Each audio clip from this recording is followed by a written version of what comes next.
দলের ভিতরে থেকে যারা লুটপাট, চুরি, চামারি, দুর্নীতি বন্ধ করতে পারছেন না ক্ষমতায় যাবার আগেই, তারা ক্ষমতায় গিয়ে কিভাবে রাষ্ট্রের ভিতরে দুর্নীতি, চুরি, চামারি, লুটপাট বন্ধ করবেন। তারা পরিষ্কার করে বলেছে যে আমরা ক্ষমতায় গেলে কোনো সংস্কার হবে না। কোন নির্বাচন আগে হবে? নির্বাচনের আওয়াজ যখন আসবে, এই নির্বাচনের আওয়াজের আগে নির্বাচনের সংস্কার কাঠামোটা আগে আলোচনা করতে হবে নির্বাচনের আগে। কারণ আমরা যেখানে যেখানে সংস্কারের দাবি তুলেছি অথবা তুলব, অথবা যে সংস্কার বাংলাদেশ রাষ্ট্র তুলেছে গত অভ্যুত্থানের মধ্য দিয়ে, সেখানে নির্বাচন একটা বড় জায়গা। আমাদের দলের পক্ষ থেকে, আমাদের পক্ষ থেকে নির্বাচন কমিশনের যারা সংস্কার কমিশনে আছেন তাদেরকে আমরা অনেক পরামর্শ দিয়েছি। স্যাডলি অনেকগুলোই আমরা দেখেছি তারা ইগনোর করেছেন। তারা গত পুরাতন আমলের সেই লুটপাটের ইলেকশনটা জারি রাখার জন্য কিছু কাটপেস্ট প্রস্তাবনা দিয়েছেন। দেখেন, বেশ কিছু আমার আগের বক্তারা বলেছেন যে বাংলাদেশের নির্বাচনের যে লুটপাটটা হয় সেখানে দুইটা জায়গাতে মেইনলি নির্বাচনকে ঘিরে ঝামেলাটা হয়। একটা হচ্ছে আপনার প্রার্থিতা বাছাই, আপনি দল কিভাবে কাকে প্রার্থী হিসাবে নমিনেশন দিচ্ছে, এইটা মোটা দাগে একটা বড় জায়গা যেখানে দুর্নীতি, লুটপাট এবং হিউজ হাজার হাজার কোটি টাকার বাণিজ্য হয়। দ্বিতীয় জায়গা হচ্ছে ইলেকশন ক্যাম্পেইন, যে ক্যাম্পেইনটা আসলে কিভাবে অপারেট করা হয়। এখন দেখেন, আমরা সবাই জানি যে একটা ইউনিয়ন পরিষদের চেয়ারম্যান, মেম্বার, উপজেলা পরিষদের চেয়ারম্যান হবার জন্য আপনার কোটি কোটি টাকা দলগুলোকে দিতে হয়েছে এর আগে, এবং এটা যে আগামীতে দিতে হবে না তার কোনো নিশ্চয়তা, চরিত্রের পরিবর্তন আমরা এখনো দেখতে পাচ্ছি না। নিশ্চিত দিতে হবে, যেহেতু আওয়ামী লীগ মাঠে নাই এবং দলীয় টিকিট পাওয়া মানেই হলো বিজয় মাল্লা। তো এই বিজয় মালার জন্য এখানে লটারি, গ্যাম্বলিংটা আরো বেশি হবে এখানে, কারণ এখানে আর কোনো কম্পিটিশনই নাই। টিকিট পাওয়ার সাথে সাথে আপনি বিজয়ী হয়ে গেছেন, এটাই ধরে নেওয়া হবে। তাহলে সেইখানে দলগুলোর ভিতরে এত এত সংস্কারের ভিড়ে দেখবেন বাংলাদেশে রাজনৈতিক দলগুলোর নিজেদের ভিতরকার আভ্যন্তরীণ সংস্কারের আলাপ নাই। যারা বলছে যে আমরা এত দফা দিয়েছি, তত দফা দিয়েছি, আমরা এই সংস্কার চাই, সেই সংস্কার চাই, তারাই দেখবেন নিজেদের দলের ভিতরে গণতন্ত্র, নেতা নির্বাচন, সমালোচনা, সেগুলো নিয়ে তারা আলাপ তুলছে না। তারা সংবিধানের আর্টিকেল 70 নিয়ে খুবই কনসার্ন, তারা এটা সংশোধন করবেন, কিন্তু তার দলের পাড়ায় পাড়ায়, মহল্লায় মহল্লায় যে হাজারটা আর্টিকেল 70 রয়ে গেছে সেটা নিয়ে তারা কনসার্ন না। তাহলে দলের ভিতরে আর্টিকেল 70 রেখে রাষ্ট্রে, সংবিধানে আপনি আর্টিকেল 70 কিভাবে বদলাবেন? এটা তো সিম্পলি প্র্যাকটিক্যাল না। দলের ভিতরে যারা গণতন্ত্রের চর্চা করেন না তারা রাষ্ট্রে ক্ষমতায় রাষ্ট্রকে কিভাবে গণতন্ত্র দেবেন?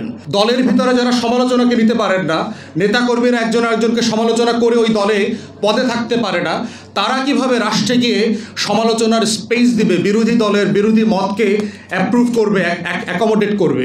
দলের ভিতরে থেকে যারা লুটপাট, চুরি, চামারি, দুর্নীতি বন্ধ করতে পারছেন না ক্ষমতায় যাবার আগেই, তারা ক্ষমতায় গিয়ে কিভাবে রাষ্ট্রের ভিতরে দুর্নীতি, চুরি, চামারি, লুটপাট বন্ধ করবেন? তাহলে এই যে মোটা দাগে নির্বাচনকে কেন্দ্র করে দলের আভ্যন্তরীণ সংস্কার দরকার, সেই আলাপটা মোটা দাগে বড় কোনো রাজনৈতিক দল করছে না বলে যেটা আমি আশঙ্কা করছি, অলমোস্ট কোনো রাজনৈতিক দলের, বড় দলের নেতাদের সাথে আমরা যখন কথা বলেছি আমরা দেখেছি তারা বিশ্বাস করে না, নিজেরাই মন খুলে বলেছে যে তারা আসলে কোনো সংস্কার করতে পারবে। তাদের দলের নেতারা যারা সৎ, যারা আন্তরিক, তারা পরিষ্কার করে বলেছে যে আমরা ক্ষমতায় গেলে কোনো সংস্কার হবে না। This is the bottom line বাংলাদেশের। এটাই হলো 24 পরবর্তী নতুন রাজনীতির বন্দোবস্ত।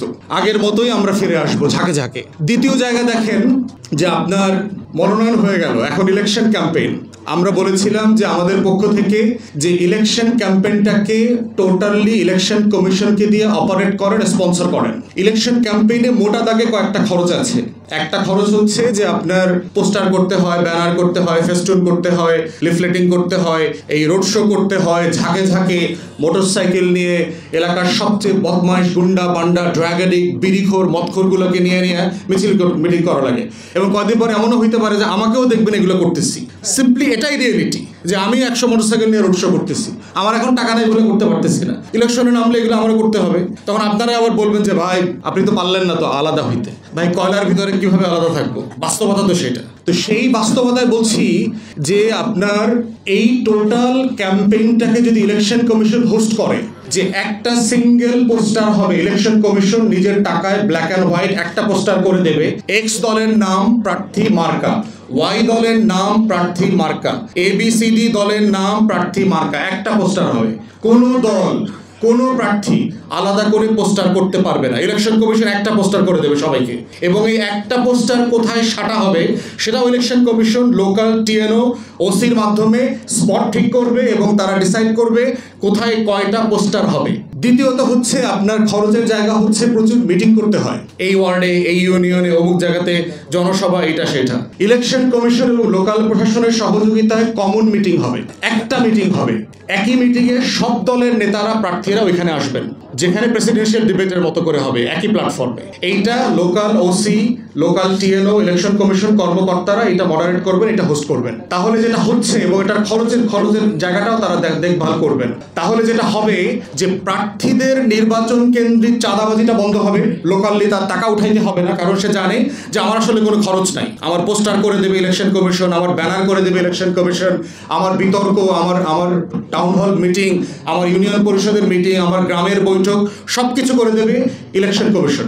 এবং এইটা করবার মধ্য দিয়ে যেটা হবে যে আপনারা কমন বিতর্কের জায়গায় আসতে পারবেন, যে আসলে নাগরিকদের জায়গা থেকে এই হাত ধরা, পাও ধরা, বুকে ধরায় দেওয়া, খেতে নামা, কাদা মাখা, যত বাটপারি আছে আমাদের ক্যাম্পেইনে, কোনো ইস্যুজ নাই, খালি ইমোশনাল ব্ল্যাকমেইলিং আছে। দাড়ি টুপি রাখবে, দাড়ি বড় করবে, জুব্বা পরবে, হজ করে আসবে, ওমরা করে আসবে, টুপি লাগাবে, সারা বছর যত বদমাইশি মাগিবাজি করবে, ওই সময় গিয়ে দাড়ি টুপি ওমরা দিয়া ইলেকশন ক্যাম্পেইন করবে।